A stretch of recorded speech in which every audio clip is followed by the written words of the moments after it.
We welcome you to episode 214 of the Kirby on Sports podcast. It's an exciting episode this week. Me and the boys will be recapping our trip to M&T Bank Stadium as the Ravens defeated the Bengals. We'll talk about the Chiefs' close victory over the Denver Broncos and what went wrong as the Commanders fell to the Pittsburgh Steelers. That all comes your way next on episode 214 of the Kirby on Sports podcast.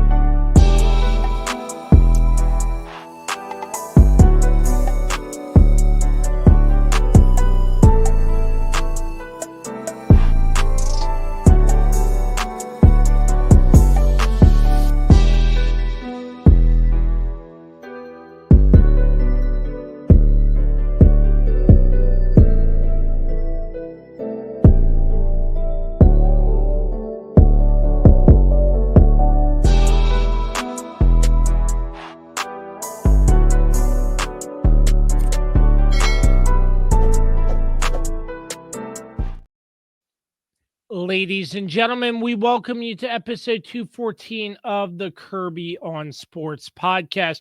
As always, a big shout to all of our sponsors, PM Plus Reserves, Shenandoah Primitives, Transformative Alignment Group, Barrett, Pest, and Termite Services, Mark Lynch with Guild Mortgage, Mark Francis with Icon Real Estate, Shenandoah Music, and the brand new Cider House open on East Piccadilly Street in downtown Winchester. Check us there on Thursday. We'll be there. Come out to our live show, get some great cider, some great food. It's going to be a great time, and they will have the Thursday night football game on as well. I'm pleased to be joined each and every week, for the most part, by the Weapon Dan Dembski. What is going on, sir? Same old, man. Another week of action out of the way, and the three-man booth had a great start to the NFL action last week, which I'm sure we're going to get into in depth. So, absolutely, it was a lot of fun up there at M&T Bank Stadium in Baltimore. Absolutely, we will get to that in just a second, but we have to bring in the two-time reigning, defending Kirby on Sports PickEm champion, the Swiss Army knife Carlos Martinez. What is going on, sir? What's going on, guys? It is great to be with you all. Obviously, maybe not a big breaking story, but Shane Waldron out as Bears OC. I know I shared that today. Just your thoughts on that, if you have any. That's not shocking. I don't care. I'm with Carlos too. It doesn't really register for me either. Yeah. You're muted, Kirby. I wonder what that was. I'm sorry about that. That must have been a click on my bad. But anyways, glad you're with us. Let's get right into it. It was a fun night at M&T Bank on Thursday night. Prime time at M&T Bank hits a lot differently. I know we went to a primetime game before, Commanders and Bears, but M&T Bank, obviously, a lot better. The lights they gave out, the lights on the railing made it all the more better in such a fun experience, even though it was kind of a rowdy game as well. Yeah, that was probably our craziest trip to Baltimore yet. Yeah, we had some adventures for sure, but no, it was a really great night, and I've never been to a primetime game in M&T Bank Stadium either, so it was the first time for me, and yeah, it was a ton of fun, and it was just a great environment. The fans showed out, and then just the stadium experience itself, in and around the stadium. I feel like it never disappoints. There's always something to do. Ravens walk with all the activity going on, and it was just a ton of fun. It was good to spend it with you boys for sure. Hey, let's not forget though. Look at that. There it is. How about that? Meeting For a all legend. of you on audio platforms, we impromptu went up to the booth to see Al Michaels, and I grabbed a picture with Al Michaels.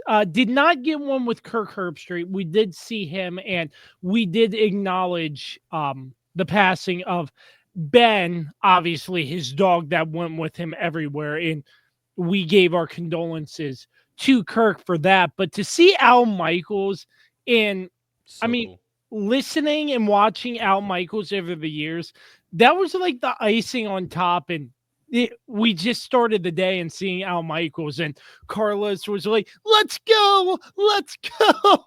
He was like, "You did it, Kirby." It was Yeah. incredible, man. Yeah, I don't think I realized how close the broadcast booth was to the fans, because I think in a lot of cases what you see I think especially in newer stadiums, it's kind of far away and stuff like that, and the fans can't easily access it. But yeah, Baltimore, they're right there. So the fact that you're able to get up there, say hey to Al while he was trying to eat, but respectfully, you were respectful to him. And he acknowledged and was like, yeah, sure, we'll take a selfie. So that was cool.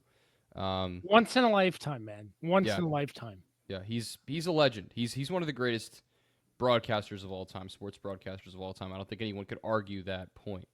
So just really cool to see him in person, and for you to get a chance to say hi to him. So yeah, it was really fun. And don't forget, Carlos led the crab tree chant too. We went Yeah, that was to the cool. booth. Yeah, we got a chance to say we'll see up close the Prime pregame. Yeah. I couldn't think of the words for whatever reason. The Prime pregame set, as well as of course all the folks who participate in that. So that was cool. Cool to see like Andrew Whitworth and Tony Gonzalez close up, which is crazy, and of course Ryan Fitzpatrick as well, and Richard Sherman. See, I knew I was gonna leave somebody out, but just to see former NFL players, like just how massive they are as human beings, it's just crazy. And yeah, it was a ton of fun. We really got to experience a little bit of everything at this game, and yeah, it was. Hey, Wes Moore walked by too. What a treat that was. Yep, said hello to the governor, and he recognized you, which was wild to me. Like, You did. like that was the most not exciting, but most like, what's the word I'm looking for? Interesting. Yeah, the most interesting thing that happened. I'm like, really? Like, you know the governor? But yeah, crazy. But just a fun night. I think it was well rounded, and yeah, I think we got to experience a little bit of everything at this game, and then we saw a hell of a football game too, which I'm sure we're going to touch on as well. Which just kind of capped off the whole experience. But Yeah, I mean, just this was a awesome. shootout for sure. It seemed like Burrow had his targets just lined up. You had Jamar Chase just hitting those passes, but Lamar doing what he does best. I saw that Tylan Wallace score up closer because I went to see some friends down at the lower level, but tiptoe down the sidelines, which was just like he did for that punt return, that was the same sideline. That's true. So- And I mean, Carlos and I thought he stepped out of bounds. I mean, we were pretty sure of it, but the fact that he was able to somehow stay in bounds was insane. Because he was super close to that end line. So, yeah, it was just a really fun game, really fun game, and high scoring affair. And I knew this Ravens defense going against the array of weapons that the Bengals have, it was going to be a tough challenge for them, and they certainly struggled at times in this game. But I mean, you're going to against a great quarterback like Burrow with the weapons he has, and especially Jamar Chase, who he's had a connection with now for what 5-6 years since they played together at LSU. So yeah, it was just a really fun night, and Lamar just doing Lamar things, like you said, Kirby. It wasn't a touchdown, but on that play where he scrambled to get inside the 5-yard line was one of the most insane plays he's had, because it just looks like a video game. And he seemingly does that every week, and I'm so happy as a Ravens fan that we have Lamar Jackson, and that a lot of knucklehead fans who were, when Lamar was having his contract dispute, wanted him to leave, and were like, we should just roll with Tyler Huntley. I hope those people are not fans anymore, because they're idiots. Like, come on, like, I can't take any of those types of people seriously. So, yeah, I feel like I've yapped enough. I want to throw it over to you guys to get your thoughts on the game in general, and all of those other things. So I mean, defensively, the Ravens could have done better, but came down to the last play, 2-point conversion that failed. Obviously, the speculation that the refs missed some calls, but sure. again, officiating in this game, I know you both were complaining about some calls too as well. So, I mean, I don't really like to say officiating out determines the outcome of a game, but it seemed like there were some calls that were a little bit weak, and you know, if you get what I mean there. But I mean, Well, I don't you know. know, I don't know if it was you or Carlos before the game, or at some point early in the game, who mentioned that this officiating crew it had was the me. yeah, I saw it on social media. you had That's seen it on why. social media that they have the most penalties of any other called penalties of any officiating crew, and they definitely showed it throughout most of this game. I mean, there were a lot of penalties where we were like, "What? Like, we did not see that."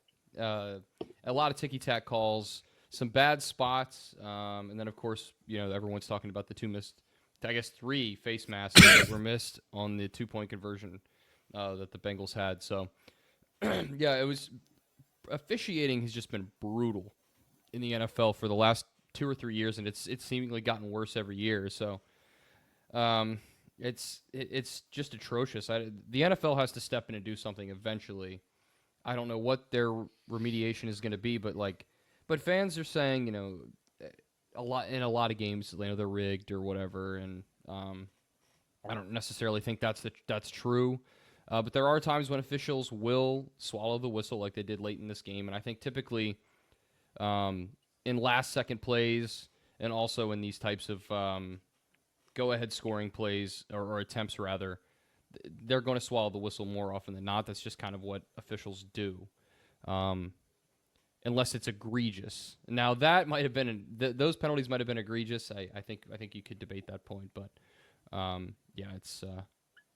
I'm sorry, I just talked a lot there. So I want to get your guys' thoughts because I think in general, just officiating in the NFL has been bad, and this was another game where there was several bad calls, including the missed calls at the end, and it's just par for the course for what NFL officiating has, I think, become in the last couple seasons here.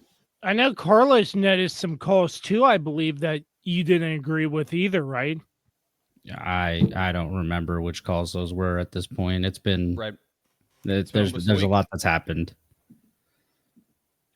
Yeah. Yep. So I don't remember what calls you're talking about, Kirby. I'm gonna be honest. No, in general, I know you were disagreeing with some of the calls, and I couldn't tell you honestly right now. Yeah.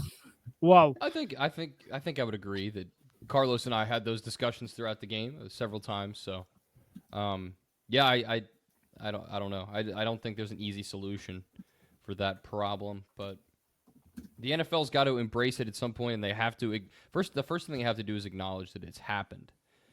That officiating has maybe not changed the outcome of games, but it has affected, in a lot of cases, outcomes of games. Now, I'm not saying this game was just affected by that. I think there was a lot of other factors as well. Of course, I am a Ravens fan, so I'm saying that from that point of view as well. Yeah, I think it was a great game overall. It was exciting. It was the kind of duel you want to see between Burrow and Lamar. Both of those guys, anytime they play each other, just continue to have a great game. And it's crazy that Burrow is 0-2 against the Ravens and has thrown for like 1 million touchdowns and 5,000 yards, and they've lost both those games. So at the end, it just comes down to who makes the plays late, and it was the Ravens this time. We got a tough one coming up against Pittsburgh. Going to be a huge game on Sunday for sure. oh, The biggest game of the year so far, I think, for the Ravens as far as playoff positioning and all that stuff is concerned right now. So, yeah, I mean, Derrick Henry. Looking at him, he looks, even from up top, he looks massive, and he was able to run the football a little bit in this game. But again, we all know what Carlos thinks about Derrick Henry, but 68 yards and a touchdown. He was able to rush in for 1 touchdown, but he's just seeing him live. He is massive. yeah, he is, and I'm just impressed by how fast he's able to knife through defense as well. And I think I made that comment before on other shows this year, just how it looks like they've got him in the backfield and boom, he leans forward and he's got 3 or 4 yards. And that's been huge for the Ravens because I feel like they haven't had that in a running back. Obviously since, I mean, if you think about the kind of runner that Derrick Henry is, you probably compare him to like Jamal Lewis or someone like that, who was probably the best Ravens running back they ever had prior to, the kind of season that Derrick Henry's had. So, yeah, I think it was just a really fun game. I was impressed by how the offense was able to bounce back because I know in a lot of cases, a lot of teams would just kind of lay down and struggle to find their rhythm on offense. But I felt like Lamar led this offense back, and they finally got some production out of the passing game when it seemed like when they really needed it most. Because at one point it's 21-7, and you're looking and you're saying, "Oh man, like this is bad." Like they're at home, the fans were out of it at that point, but they answer quickly and make it 21-14, and then you kind of feel like, okay, like this is a ball game now, and then the defense is able to get a stop, which is huge, and something the defense has not been able to do, and has struggled with throughout the season, getting the timely stop. So, those are my thoughts. I think Tucker missed another extra point. Something's not right there. I know we kind of talked about this on the ride back, but I think a lot of times the holder plays a big part in this. I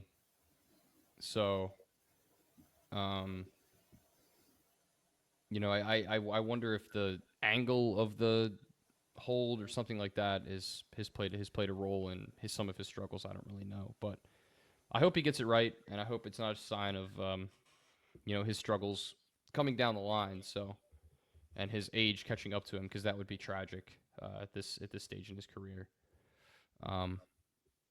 Do you have anything to say, Kirby? I've talked for what feels like an eternity. This game was very exciting. This is what division football should look like. Agreed. And the Ravens defense, they've got to shore up a little bit. Yes. Yeah, they just did not look like on top of it at all, letting Joe Burrow. And, there were from where we were down in up in 5-11, their receivers, and there was a big 5-10 yard cushion bubble. Yeah. There was just wide open space. I'm like, how are they letting them get by? But again, these athletic receivers, Jamar Chase, T. Higgins. Did Higgins play? I forget if he played. No. No, he did not. No, but Chase popped off with 264 and 3 touchdowns. Yeah, we had that 70-yarder on. Yeah. That I think gave them the 21-7 lead at that point, because that was fresh out of halftime, if I recall. Because you were watching, but I think Carlos and I were getting a beverage or something. I don't remember, but yeah, that's the thing when you play the Bengals. And I forgot to mention also. Sure. Didn't mean to cut you off, but no, clock management going into halftime sucked. Well. Can we talk about the fact that John Harbaugh used 2 timeouts on the first drive of the game? So, challenges like a 2 or 3 yard reception. It was close. That. It was close, right? But it's not like it was in the fourth quarter. It's not like it was going to make that much of a difference in the outcome of the game. Challenges it, loses a timeout, and then 2 plays later, I don't know why they called a timeout. I guess they had the wrong package out there. I'm not sure what happened, but it burns another timeout. So you use 2 timeouts. With 11 minutes left in the first quarter, you've burned 2 timeouts. So then, you get towards the half, and like you said, just terrible clock management by the Ravens, by John Harbaugh.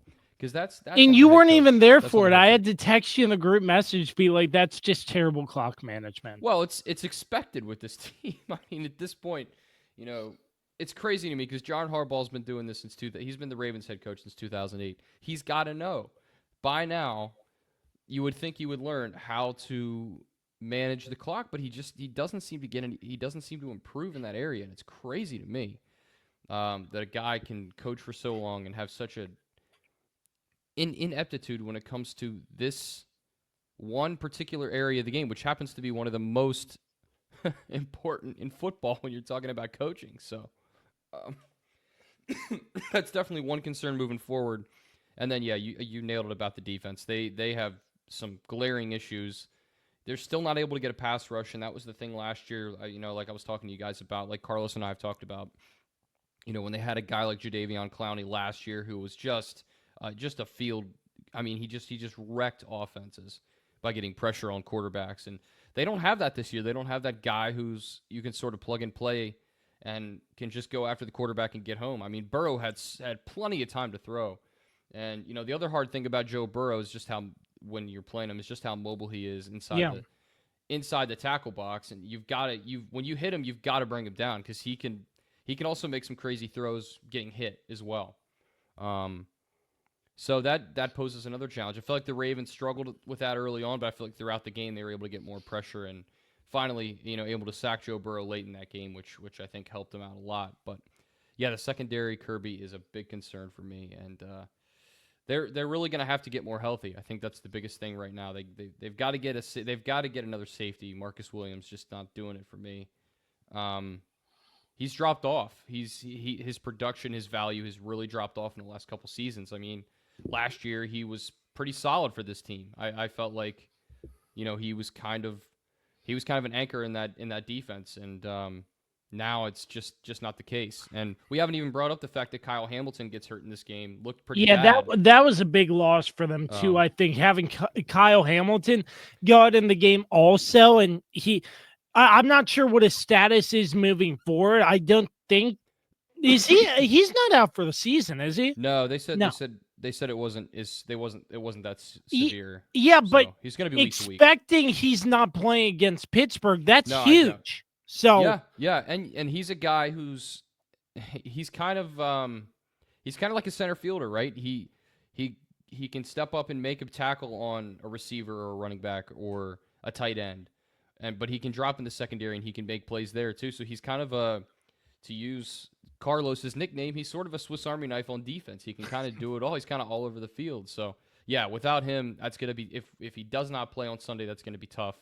Although I'm not really high on Pittsburgh's offense. They don't scare me very much. I'm not scared of Russell Wilson, that's for sure. But it doesn't mean, they only have 2 losses to this point, so you can't deny what they've been able to do so far with their schedule. So, Ravens defense definitely a concern. I would really hope they could. I mean, I don't know who's out there in free agency, but I would kind of hope you look and you try to find somebody to help shore up that defense, because obviously you can't trade. The trade deadline is coming past, so I really wish they would have made a move at the trade deadline for somebody. I think, obviously we talked about this last week, so we'll see what happens. Or maybe it was 2 weeks ago now. I can't remember. My days and weeks run together. But, if this team does make the playoffs, if they do make a deep postseason run, they're going to go up against some of the best quarterbacks in the NFL. I mean, the Bengals aren't going to make the playoffs, I don't expect, but they're going to probably have to play Josh Allen. They're probably going to have to play they are going to have to play, 2-time back-to-back defending champ Patrick Mahomes, and you know what he does against secondaries that are weak. So there's definitely a concern moving forward, and I hope this defense is able to get shored up a little bit. But I also just think they need to get healthier. And obviously on a Thursday night, both teams were kind of playing banged up a little bit. The Bengals had some guys out as well. So all in all, I was impressed. It was a nice win. It was heart-pounding and heart-wrenching like most Ravens games are. It feels like the high blood pressure moment. But all in all, it was a fun game. Ravens got the stop on the 2-point conversion, albeit maybe got away with a couple penalties on that particular play. But I was happy with the win. Any division win is crucial, and especially at this point in the season where you're coming down. And you're getting to some really important games here in mid to late November. It really the playoff picture starts to take form. So we're really going to find out I think we've already found out who the contenders are in the NFL, but I think you get an even better indicator of that in these next couple weeks. So I hope the Ravens will continue to play winning football like they have been. And Lamar Jackson is we're never out of a game, and anytime we need a big play, we just put it on 8's back. He's going to find a way to do it. I think he's well on his way to his 3rd MVP. I don't think that's any surprise to anyone right now, the way he's played. I mean, he's already outperformed, what he did last year passing the football, and I think he's just gotten way better as a passer. And I think the Ravens, to their credit, have been able to finally give him more than just one solid wide receiver. And that's something that I think has helped him immensely. And obviously their offensive line getting better throughout the season has helped too. So it's an exciting time to be a Ravens fan. Obviously, I'm scared of thinking about in the future if we do make the playoffs. Obviously the Arrowhead Invitational will happen most likely, and barring some incredible series of unfortunate events for the Chiefs, I think they're going to be in that position. So obviously you worry about that, but you just got to take it a week at a time. And I think that's something I've told you as a Commanders fan, take it a week at a time. I know this week was tough, but listen, we're gonna talk about your team, but it's a long season. There's still a long way to go. So just continue to get healthy, man. And John Harbaugh needs to take a timeout course because my God, it's gotten bad. It's gotten really bad. His clock management is just brutal. But fun game, really fun environment. It was great to spend it with you boys, and we had some adventures getting back home. We finally made it back home, but man, it was crazy. It was a crazy time, but incredible atmosphere, incredible game as the Ravens defeat the Bengals 35-34. Carlos had to step out. He will be back shortly, but when we return after a short extended break, we'll talk about the Commanders and the Steelers. You're tuned in to the Kirby on Sports podcast. For sports fans living in condominium and homeowners associations, as well as business professionals, when you need a reserve study, PM Plus Reserves has been in business since 1990. Their studies are accurate and easy to understand. Check them out when your association needs a study. www.pmplusreserves.com. You can also contact them at 703-803-8436. Once again, www.pmplusreserves.com. Is it finally time to upgrade your home's interior? How about with an authentic farm table made locally from recycled barnwood? Shenandoah Primitives, based right here in Winchester, Virginia, makes farm tables, benches, tables, coffee tables, and a long list of other items for your home decorating needs. At Shenandoah Primitives, function and style are combined for great furniture that will last generations. If you're interested in combining the industrial look of metal with wood, or considering something incredibly unique with a live edge, Shenandoah Primitives turns those ideas into reality. Thinking about a mirror, wine rack, or other accent piece for your home, Shenandoah Primitives can assist with that as well. As a local small business, Shenandoah Primitives is happy to work with each client for a custom design or schedule an appointment to come out and view current inventory. Local, high-quality, handmade items can be found at Shenandoah Primitives. Find us on Facebook and Instagram or visit us at www.shenandoahprimitives.com. Hey there, Kirby on Sports Podcast fans. Mark Francis with Icon Real Estate here for you. Remember, if you have any real estate needs, buying or selling, I'm your guy. I would love to help you out. And you can also find me on my own personal podcast, Iconic Talk, where you get a chance to learn about the local real estate market and why Winchester is an amazing place to live. Reach out to me anytime, 540-247-1527, and find Iconic Talk anywhere you get your podcasts. Once again, back with you, episode 214 of the Kirby on Sports podcast with the weapon Dan Dembski. Carlos had to step out for a moment. We hope he's back shortly. I am Josh Kirby. The next game, the next painful game we are talking about. The Pittsburgh Steelers over the Washington Commanders 28-27, and 1 point really stings. 1 It's the point. last time I ever have confidence. Screwed you in the Commanders. pick'ems, didn't they? Not just that, like it's Pittsburgh. I can't stand Pittsburgh. I mean, Mike Williams Trying to help coming the Ravens back. He out. just seals the dagger in that one. yeah, that wasn't on anyone's bingo card. I don't think for NFL Sunday. Yeah, but for sure. Benjamin St. Juice yarding him. That's the perfect Oh, drop right there. Yeah, St. Juice. St. Juice is known to be not that good this year. known but to be burnt toast most of the time in those types of situations. Yeah. the Steelers found a blueprint to sort of keep Jaden Daniels in check, I would say. Keep this Commanders offense in check. Not to mention the Commanders offense shot themselves in the foot too many times. Yep. Drop passes. I can name a Diami Brown missed touchdown catch back of the end zone.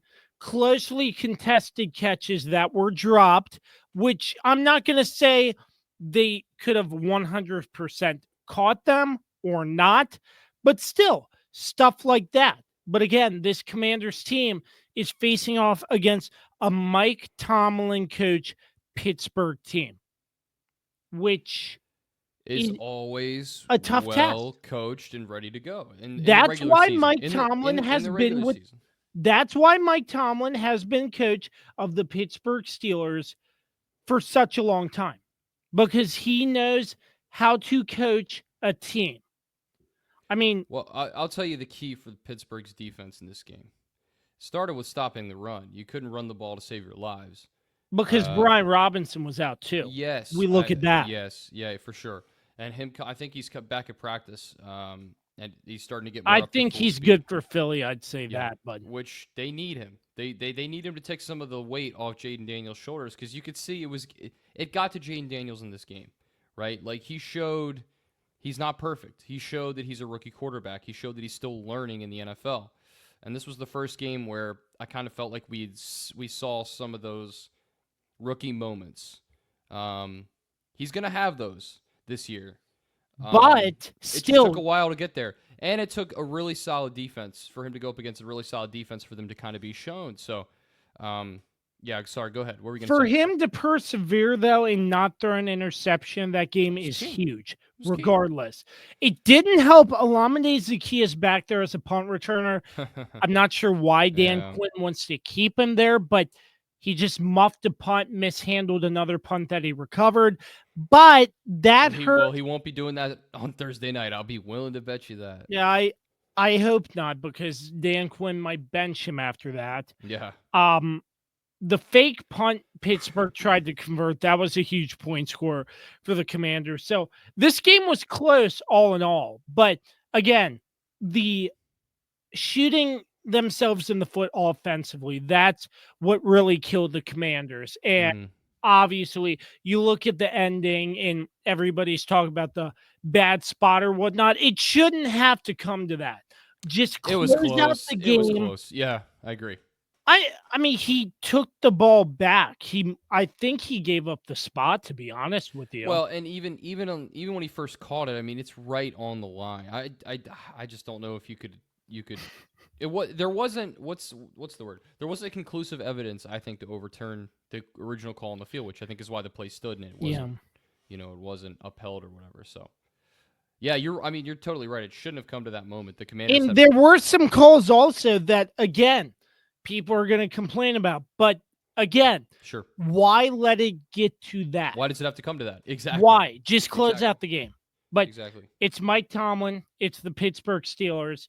And Russell Wilson in this game, I mean, remember back when he was on the Broncos and we were joking, let terrible. Russ cook? Look at this. This is like a career resurgence for Russell Wilson. Well, he's looking pretty darn good, to be honest with you.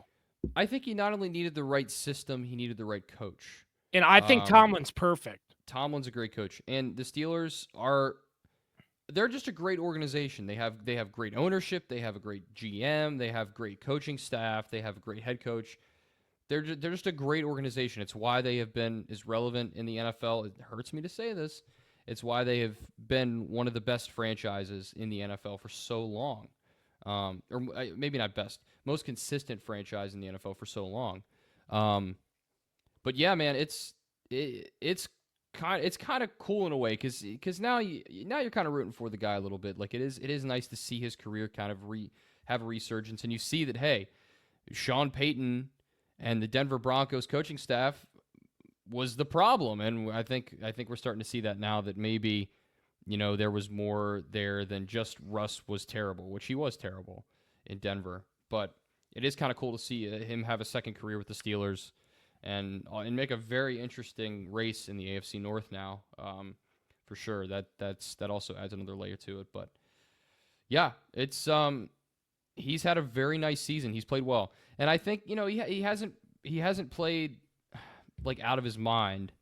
But the thing is with Russell Wilson, he's played the big games, right? He's been to the Super Bowl twice, if I remember correctly. Twice? Yes. I believe he's been twice. Yes. He won once, lost once. Yes. So he knows how to win in the NFL. And you could see it late in that game. He was just kind of locked in, and of course, the game-winning play ends up being an offsides on the Commanders, which is a rookie who made that mistake, which right. It was irritating, but again, that's a veteran move by a quarterback who has been in the league now for 11 years, 12 years, whatever it is now. Just a really smart play by Russell Wilson to get him to jump, because that's what you're always trying to do in that situation, and it was a really, really smart play. So I pointed that play, and I know it's not it's not a long touchdown pass or anything, but it's just kind of an indicator of that Russell Wilson kind of knows what he's doing at this point. So yeah, it's cool. It's cool to kind of see his career resurgence. Although I hope he has the worst game of his life on Sunday afternoon. But all in all, I think the Commanders' defense in the second half was just they something was off. I can't really put my finger on what it was, but they had a pretty good lead. Let me look again just to remind myself here. I mean, they're up 24-14 in the third quarter, right? They're up by 10 points at that point. Mm-hmm. Now Pittsburgh goes on a 75-yard drive and ends up and makes it a 3-point game. So at that point, it's a moot point. But yeah, the defense, you talk about the Ravens defense, I think the Commanders defense, they got to do something as well. Something's got to give. The Commanders got to shore up somewhere, and Lattimore's not back yet. Will he help if he comes back? Who knows? That's yet to be seen, because apparently his injury problems, but everybody's hyping him up. So right. I don't know what to think. But again, this is, it's not ideal that the Commanders got this loss, because Thursday night in Philly, short week. But then the stretch after that is pretty favorable. You got the Cowboys, the Titans, a bye, then the Saints.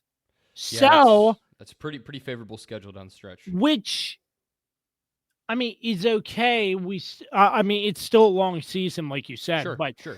This, getting a win here would have been perfect, because if you fall to Philly, because Philly's, they steamrolled Dallas, obviously. Right. Then they still would have been in good shape. But dropping 2 straight, hypothetically, you get to 7-4. Then you have to play another division opponent in Dallas, which they're not looking so hot, but still, it's a division game. Then going into throw one anything more game out the window. Throw those division games out the window, because you just don't know. Yeah, so it's still a long season. Do I think the Commanders could get into the playoffs the way the NFC's looking?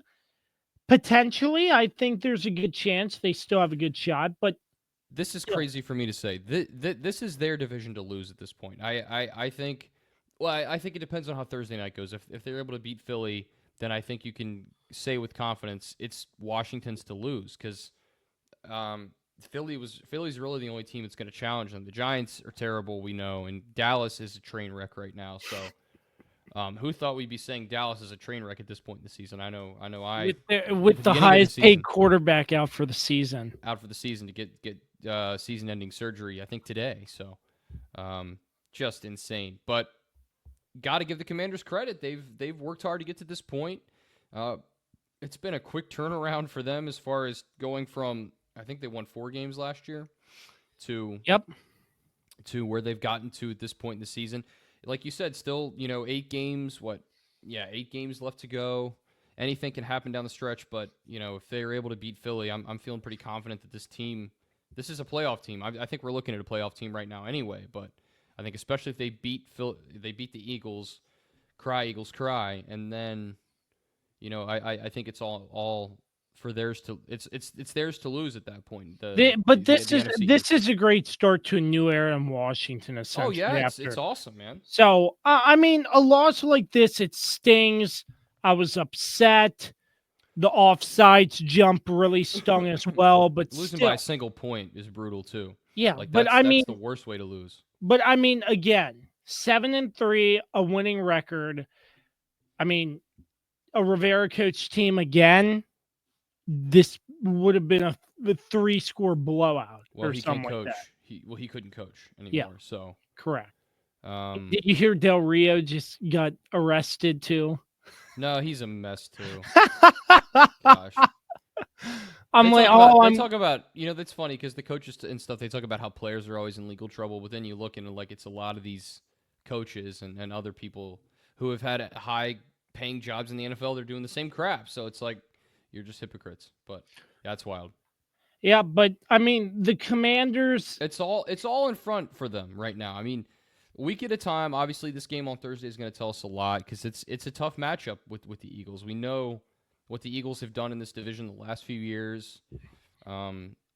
So it's going to be a tough matchup, but this is going to be a game where I think we're going to kind of see where Jaden Daniels is really at. We're going to be able to evaluate him for what he really is at this time. Because some of his peers, some of those other quarterbacks in the NFL who are rookies or are young players in general, like Caleb Williams, I mean, we've seen him regress throughout this season. I think Washington broke him, to be honest. That's what a lot of people seem to think, and I think that kind of holds true ever since the Hail Mary. It's been downhill for him and for that Bears team in general. But yeah, we need to see Jaden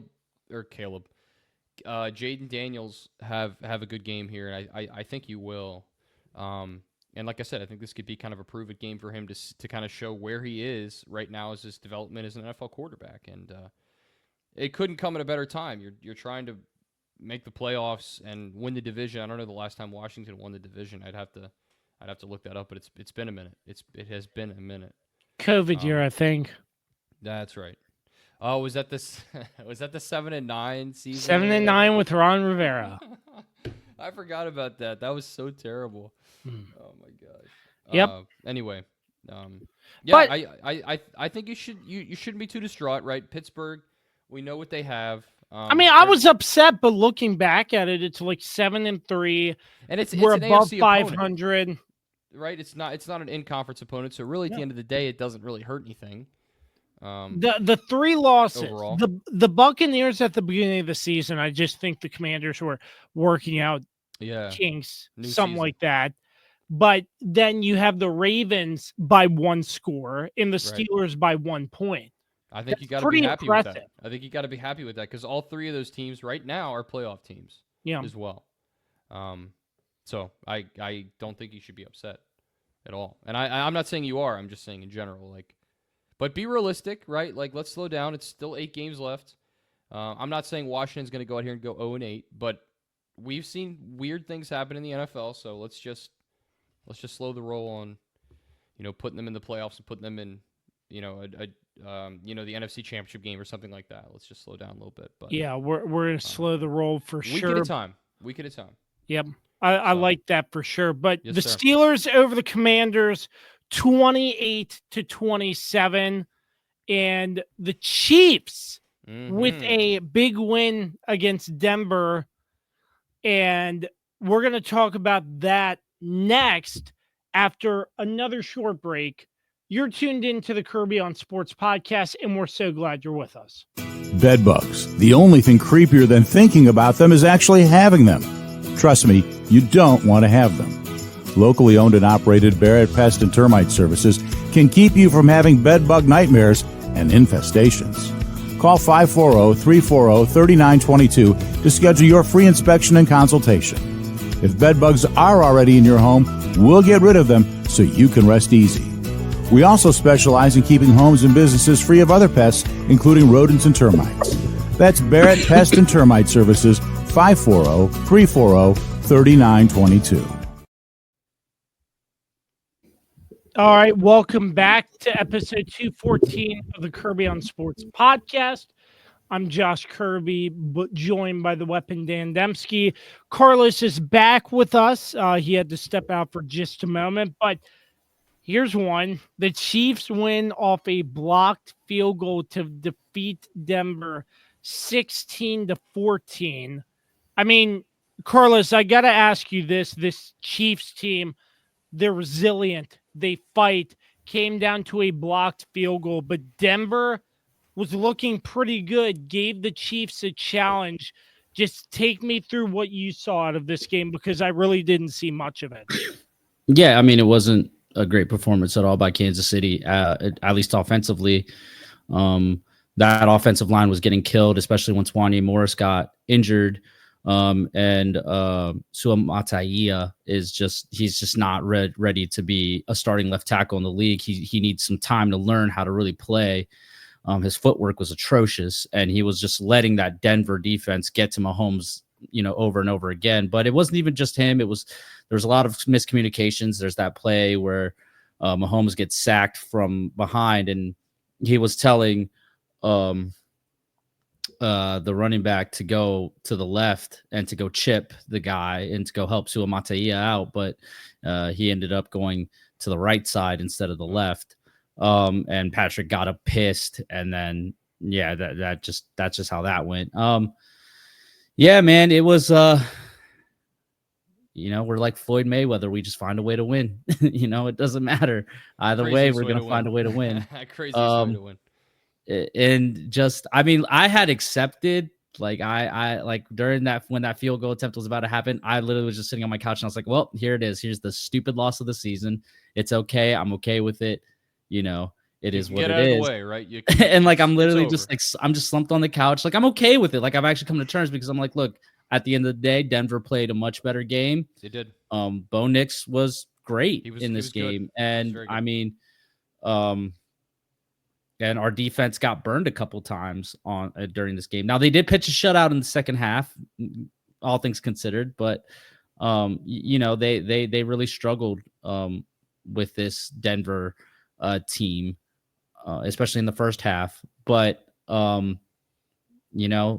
Cena, aka Leo Chanel, just bull rushed through a guy and made the play. And that's what championship teams do, man. They find a way to win. And for all these people saying, that the Chiefs aren't even a good undefeated team, that they're not that good or whatever, it's like, guys, you guys did this last year. And then what happened? We still lifted the Lombardi. Our down years are still your team's best years. So, and this team is only going to get only going to get better. This team is only getting better. We have Pacheco just got activated for his window to come back. Again, we will eventually get Hollywood Brown back. Juju Smith-Schuster will eventually come back as well. Yeah, as reliable as he can be. And DeAndre Hopkins is going to slowly but surely get, he's not going to be facing an all-pro cornerback like Patrick Surtain, who completely shut him down in this game. And we're not always going to have offensive line issues the way we did in this game. True. You have to have the right guys, which Denver has the right guys to be able to constantly blitz and apply pressure to the Chiefs. There's only a few teams in the league that can do that, and one of them being Cincinnati, because they got, Trey Hendrickson, he's just a game wrecker, especially when he plays the Chiefs. And the Denver Broncos have a few guys on their defense that were just, getting through that line constantly. But man, I'll just say this, that our defense is still great, but the secondary was a little shaky in this game. Even McDuffie was having some issues. I mean, he let a one touchdown go, and I was like, that's incredible. We haven't seen that from him in a while. So this defense is definitely struggling a little bit in the secondary. Hopefully we can get some guys back that'll help tremendously. But all in all, man, it was another exciting win, man. And this is how the Chiefs like to do it, man. They just like to hold us at the edge of our seats and just show every team in the NFL that like, hey, like we're not even playing our best ball and we're still winning games. Like you guys have nothing on us, and it's going to take a lot. Now we do have Buffalo coming up. This is the game. That's going to be a challenge. This is the game. This is the game that I said I think we're going to lose, because we always lose to Buffalo in the regular season. But again, what matters is when we face them in the playoffs. We beat them when it matters, though. Exactly. You know, we just remember that. So I still don't think the Chiefs are going undefeated. There's no way they go undefeated. I feel like there's 2 or 3 losses there, one being Buffalo, and then I think we're probably going to lose that week 18 matchup against Denver, because I'm pretty sure at that point we're not going to play any starters. True. Maybe, I don't know. Andy might play him for a half because he doesn't want the guys to be out for 2 weeks if we get the first round bye. Yeah, we saw what that affected the Ravens last year for sure, being off for 2 weeks. Yeah, and we'll see. We'll see what happens with we'll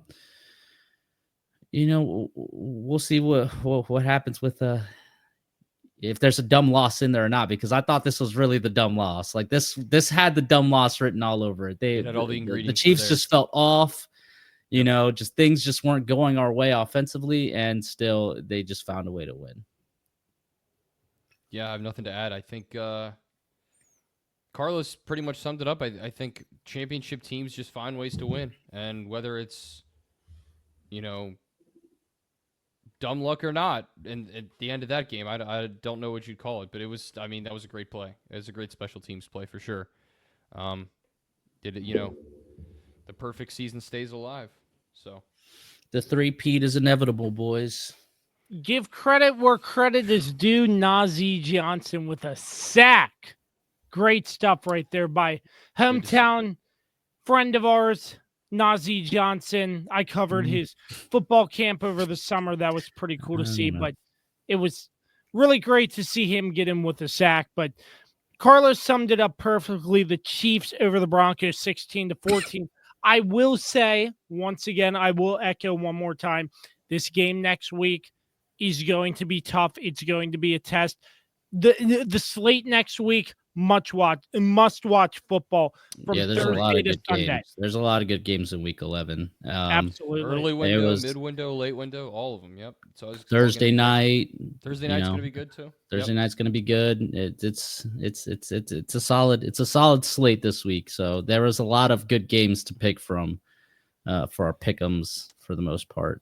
Now, the last 2 games were a little dicey, but there was a lot of suffering the last few weeks for watching some of these games. So the fact that we find yeah, it's exciting. It's exciting. Yeah, agree. But hey, the Chiefs is the Chiefs, man. Chiefs is the Chiefs, and until somebody takes us off our mountain, until someone proves it wrong, that it is what it is. Until somebody knocks us off our mountain, man, it's about us. It is. We the ones, baby. We the ones. All right, the Chiefs over the Broncos 16-14. We'll be back in 1 minute, wrapping things up with the Kirby on Sports PickEm. Stick right here with us. It's Jason, General Manager at Shenandoah Music, here to tell you all about... Jay, what are you doing here? Well, Matt, I'm trying to tell the people about our selection of guitars, basses, keyboards, drum sets. I know that, but I always do the radio spots. You get to have all the fun. I want to tell everyone about our huge selection, unbeatable prices, unmatched service, and in-depth knowledge. Jay, I really don't think now is the time to discuss. So remember, folks, when you think music, think Shenandoah Music in Winchester. That's my line.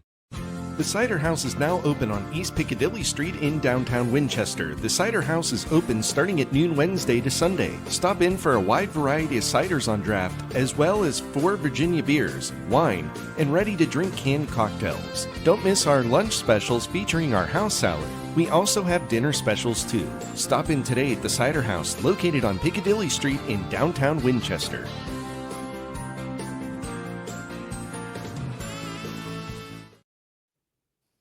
Here we go. It's the Kirby on Sports PickEm.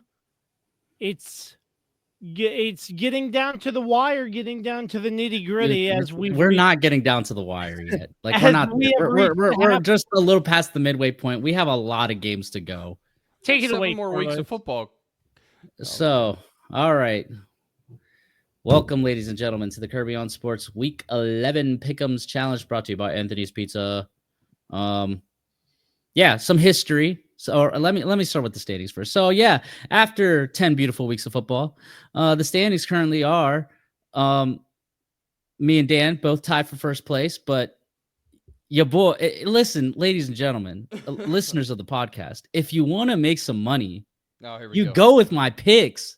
That's 2 back-to-back perfect weeks.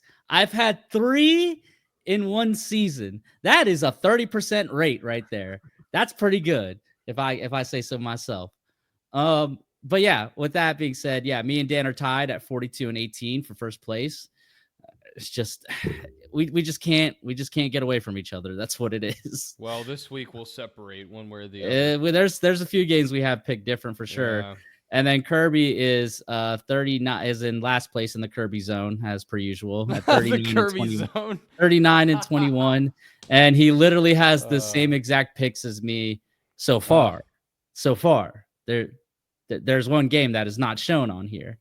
Mm-hmm. So with that being said, some history really quick. Week 11 last year, Dan was in first place at 38 and 22. He's got a 4-game improvement. Why are you laughing? Yeah, why are you laughing, bro? Because my record's one more than his last year. Just okay, overall better. Fair enough. Hey, fair enough. So Kirby's is doing good enough to be in first place last year. He's not doing good enough to be in first place this year. Yeah, that doesn't do you any good now, here, boss. I was in second place at 36 and 24, so a 6-game difference. Wow, Look at that! Look at that! Really Look big, at that! Really Killing it. And Kirby last year, hold on. Kirby last year has the same thing. He has a 6-game difference. He was 33 and 27 last year. So all in all, major improvements by all of us. You know, we're all ahead of schedule compared to last year. And again, Kirby's just he's doing a pretty good job this year, but it's just we've all upped our game, so that means he's still behind. He's still in last. Could I make a comment though? Go ahead. No. Did we really think the Lions were going to pull that out? Because that was incredible. Keep the faith, baby. That's why I picked them. Let's go. 5 interceptions, and they hold the Texans to no points in the second half. Well, you know, it's like the Chiefs. You find a way to win, baby. Dude, that's why the Lions are chomping off kneecaps, baby. Anyways. Please stop. Anyways. So the games we'll be picking this week are the Commanders, Eagles, Pittsburgh, Baltimore, Kansas City, Buffalo, Green Bay, Chicago, Cincinnati, the Bengals versus Chargers, and Falcons versus Broncos. As you can see on the graphic here, and what you will see when we post it up, we do not have our picks on for Commanders Eagles. And that is because Thursday night, you will have to tune into the live show to see our picks live from the Cider House in Winchester, correct? Yep, the Cider House, new sponsor of the Kirby on Sports podcast. They have great food, great cider. We'll be live for about an hour. You can catch me before. I'll be setting up, chilling, and if you want to come say hi, come on in, come right ahead. Get your food, get your drinks. The Thursday night game will be on. Come on out. It's going to be a lot of fun for sure. Yeah, it'll be a good time, and you might be able to smell something that I'm cooking. So as you can see, we have the Thursday Night Football logo in all our spots, so you will have to tune into that show to see our picks for that. So with that being said, I will go first. He crashed. Oh man, he crashed. Am I back? Yeah, you're back. He's back. Okay, I'm back. I thought that was a disaster. It's happening right now. Okay, so yeah, I'll go first as your two-time Pick'ems champion. Let's go. Here we go. Okay, so I will take the Ravens over the Steelers. I was a little back and forth on this game, but you know what? As I can't bet against Lamar, give me Baltimore. Even though he struggles against Pittsburgh in Pittsburgh. Yeah, they do. In general, the Ravens do. Yeah, and that Ravens defense is very spotty. So, but just give me the Ravens. I'm just going to take the safe pick here. I will take the Chiefs over the Bills because I'm contractually obligated. Of course, I've been telling people we're going to lose this game, but at the same time, there's still that little thought in my head of like, let's kick the Bills' ass because I just love it. I just love Be breaking. confident. I love breaking their little hearts. I will take the Packers over the Bears. I just think the Bears they have so many weapons, but they just don't have the right coaches in place to take advantage of it. And we'll see what happens with this new OC with Chicago. But give me the Packers coming off the bye week. Give me the Chargers over the Bengals. I went back and forth on this game too. Joe Burrow has been playing fantastic, but silently, very quietly, the Chargers have not chargered. They've been winning the games that they normally lose. True. And, I just think they're going to find a way to pull this out because that Bengals defense is not good. It's not good either. That's true. So, yeah, give me the Chargers. And then I will take the Falcons over the Broncos. I do think the Broncos found a little something in that game, but I think they're going to be coming off of that emotional roller coaster of thinking that you guys have the win and then losing. And, of course, it was a big-time game. I think they're going to be a little down on this game, so I'm going to take the Falcons over the Broncos. And with that being said, I will send it now to this podcast's favorite number 2, Dan Dembski. Always so kind. Thank you, Carlos. Yes, I will take the Baltimore Ravens over the Pittsburgh Steelers because I'm contractually obligated. And I think Lamar and this team finally exercise the demons that have faced them for quite a while now, since Lamar's been the quarterback and even before that. Way to take Walton's line there, Dan. Whose?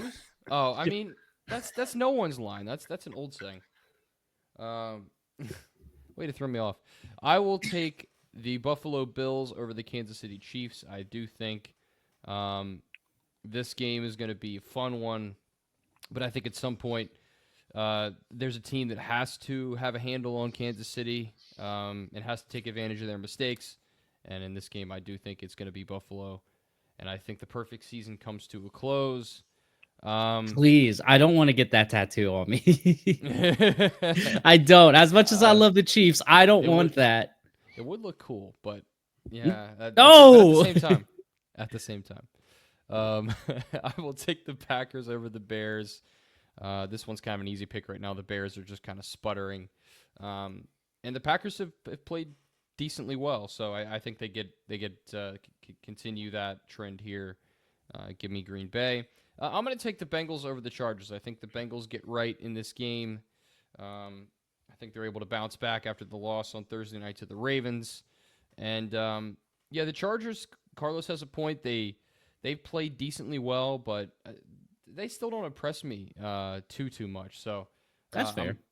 I'm gonna go with the Bengals here. And then finally, last but not least, I'm gonna take the Falcons over the Broncos. Falcons, if I have this right, I believe they're coming off a loss. That's correct? Right? Yeah, to the Saints interim head coach. He's a character. That's something you do always have to factor in is the new coach bump. That's typically something you have to be careful of whenever a team fires their coach. Does the team motivated to show up for the new interim coach? And the Saints were motivated for that one. They definitely were. So I think the Falcons are angry and they get right in this game. I think they bounce back nicely. So give me the Falcons over the Broncos. With that, I will throw it to the host and CEO and third place reserved Mr. Josh. Owner of the Kirby Zone, baby. Let's go. I love that. The Kirby Zone. Change your name on here to the Kirby Zone. The Kirby Zone. Well, thank you very much. It's either the Kirby Zone or the Cream Cheese Zone. Which one do you want? Oh, goodness. Cream Cheese Cream Zone cheese strikes again. No comment. No comment. Next question. We're on to Cincinnati. Cincinnati. Nice. We already saw that. We already saw that game. From both of your teams. Actually, we saw it twice from Dan's team and once from yours and once from mine. We're off Cincinnati now, actually. It was a joke. Okay, now let's get to it. I know. I get it. But nice I'm media just saying, training there, Bill Belichick, with your on to Cincinnati. Kirby needs media training.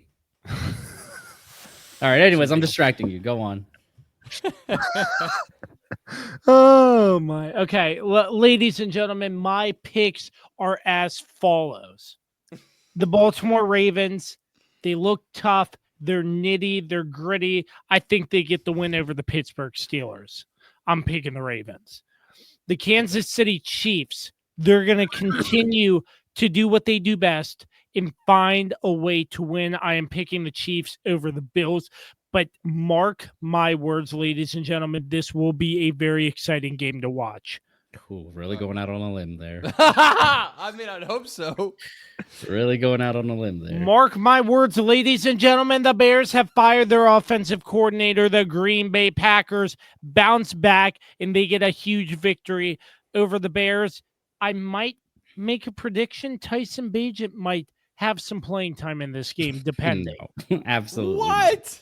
That is insane. I'm hearing stuff around there. You're such a homer, bro. You're such a homer. God. Hey, just a prediction. Might not what work. happened Move last on. year? Remember what happened last year when he played and Kirby was blowing up our group chat? Was that last year or the year before? I can't even remember now. That was man. Was I don't it remember. bad? Was it bad? It's like, oh my god. Anyway, I'm sorry. Go. So moving on, I will pick the Chargers over the Bengals. The Chargers are playing good football at this time of the season, and I think they can. It's going to be another close game, but I think the Chargers over the Bengals, and I will take the Falcons. I think the Falcons bounce back and get a win over the Broncos. So with that, that is the Week 11 Kirby on Sports PickEm. Pick with us. We'll post this graphic on Facebook. If you get the most amount correct, you win a free large cheese pizza from Anthony's Pizza, home of the Warrior 161 Warrior Drive in Stevens City, Virginia. And as mentioned earlier, our live show at the Cider House off Piccadilly Street in downtown Winchester, Virginia. We will be picking our pick for the Thursday night game between. I should have honestly just left your pick Eagles on this graphic because everybody already knows you're contractually obligated to take your team. So no, I rescinded my fanhood. I'm not doing you that. can't do that. I mean, you can actually, but then remember, you can't rejoin. And that means we don't talk about the Commanders anymore. And also, you know how much crap you'd have to get rid of? You have so much. You have so much Commanders crap. Hey, hey, You're literally in all Commanders gear right now. Right. No, this is yeah. No, this Yeah, is yeah. yeah. Yeah, Mister, I had my quarter zip zipped up all the way up my neck earlier. Looking like a stooge. Okay. Okay. I missed most of this episode. I got a lot of zingers to delve out. You know what? As a matter of fact, I need to go on this rant real quick. Your families Oh, here we go. have woken the beast. You see, they decided to say some things. They decided to in the case of Dan Dembski, Oh, here we go. somebody in his family decided to point out that he had a 2-game lead last week. What happened to that 2-game lead? It has evaporated. True. What happened last year? Dan led for a majority of it, but guess what ended up happening? The title stays with the champ. I would cautiously warn your families to be careful what they say about me, because as you can see, my family keeps their mouths shut. I'm being hella dramatic right now. Man. Because they know better than to poke the bears, if you will. You know, they don't want to they don't want to wake up the beasts in Dan or Kirby over here, you know. Yeah. But you're playing with fire when you bring my name into these conversations. So I will warn you. Be careful what you say, because I am inevitable. I am coming. And this title stays with Papa. And one more thing on your dumb team, Kirby.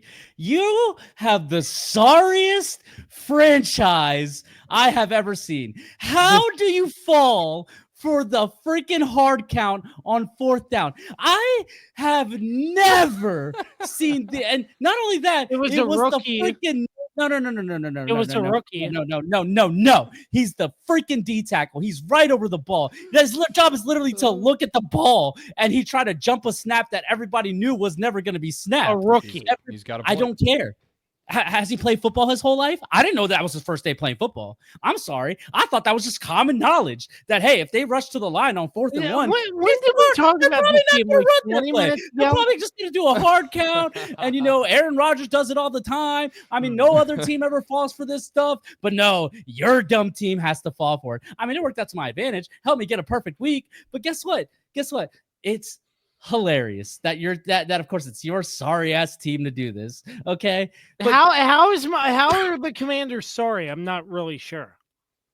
They have a winning record right now against a bunch of tomato cans. Listen, don't sit here. No. Do not sit here. Do not sit here. It's a winning record. Now you've launched the attack. Dallas Cowboys who are blinding their kids. Now you've launched the attack. Now you have launched the attack. With Jerry's money that built a stadium with We're not talking about the Cowboys, Kirby. We're talking. You see, that's why you are literally the big. No, Carlos lost connection. I think that does it for the Kirby on Sports podcast. You are literally the biggest Cowboys fan here because no matter what, that is true. That is true. You bring them up. Any post that you bring them up. Okay, so he does do that a lot. Dallas Cowboys, when we're talking about your sorry-ass team who has beaten nobody, your 3 losses came to the 3 good teams. You lost to Tampa Bay. You lost to Baltimore. You lost to Pittsburgh. You guys are a bunch of nobodies. You guys are a bunch of paper tigers over there. You guys aren't ready for the big leagues, all right? You think you're ready for the big time, but wait until you step up to a real one, and then we see who's really there, and y'all are not there. So, boom! So should we just spend the next hour giving Carlos the floor since he was out for most of the show? No. That's all the rants I got. No, that was a perfect way to end this. And also, he's right about you got to stop with the Cowboy stuff on social media. It's a problem. You got to stop with the Cowboy stuff. You got to stop talking about them. I mean, they're your obsession. You're the biggest Cowboys fan here. You're keeping them relevant. Not really. In Frederick County. Don't lie. County, don't lie, Kirby. Relevant in don't Frederick County, Virginia. Don't lie. Not this week. You're the biggest Cowboys fan. On this podcast, you're the biggest Cowboys fan. Even when I still had my fanhood with the Cowboys, you were still the biggest Cowboys fan. You're the biggest Cowboys mark out there. It's true. Would you like the next hour? The floor's yours, Carlos, I guess. I don't know. I'm done. I've said my piece. I've said my piece. Are you sure? I put it out there. I'll let you know. I had to push you back in your place because you Commanders fans have been getting a little too rowdy, if I could say. And I have to remind you. Not really. And I have to remind you. Y'all beat nobody but tomato cans. I rest my case. Yeah. Don't forget, ladies and gentlemen. Don't forget, we're at the Cider House on Thursday. Hear from the Cider House really quickly. You can hear where they're located, what they have really quick. The Cider House is now open on East Piccadilly Street in downtown Winchester. The Cider House is open starting at noon Wednesday to Sunday. Stop in for a wide variety of ciders on draft, as well as 4 Virginia beers, wine, and ready-to-drink canned cocktails. Don't miss our lunch specials featuring our house salad. We also have dinner specials too. Stop in today at the Cider House, located on Piccadilly Street in downtown Winchester.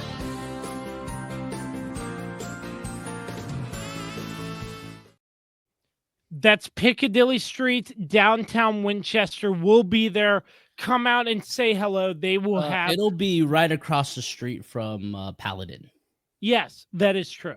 So across the street from Paladin, if that gives you a landmark, we'll be there. Come out and see us. We'll be there. Dan might be signing autographs. That depends on his marketing agent. Depends on if I wear my Deion Sanders shades or not. I'll think about it. With that, I'll be signing autographs for sure. Well, Carlos is a given. Yeah. With that, for our sponsors, PM Plus Reserves, Shenandoah Primitives, Transformative Alignment Group, Mark Francis with Icon Real Estate, Barrett Pest and Termite Services, Mark Lynch with Guild Mortgage, Shenandoah Music, the Cider House, and the official energy drink of the Kirby on Sports podcast, Don't Sleep Energy. Use promo code KOS Podcast for 12% off your order every single time on don'tsleepenergy.com or amazon.com/don't sleep. Find this podcast on YouTube, all streaming platforms, all social media platforms, www.kirbyonsports.com. For the weapon, Dan Depsky, the Swiss Army knife, Carlos Martinez. Yeah. You're Josh Kirby, whatever. Okay. If you smell what the Swiss Army knife is cooking.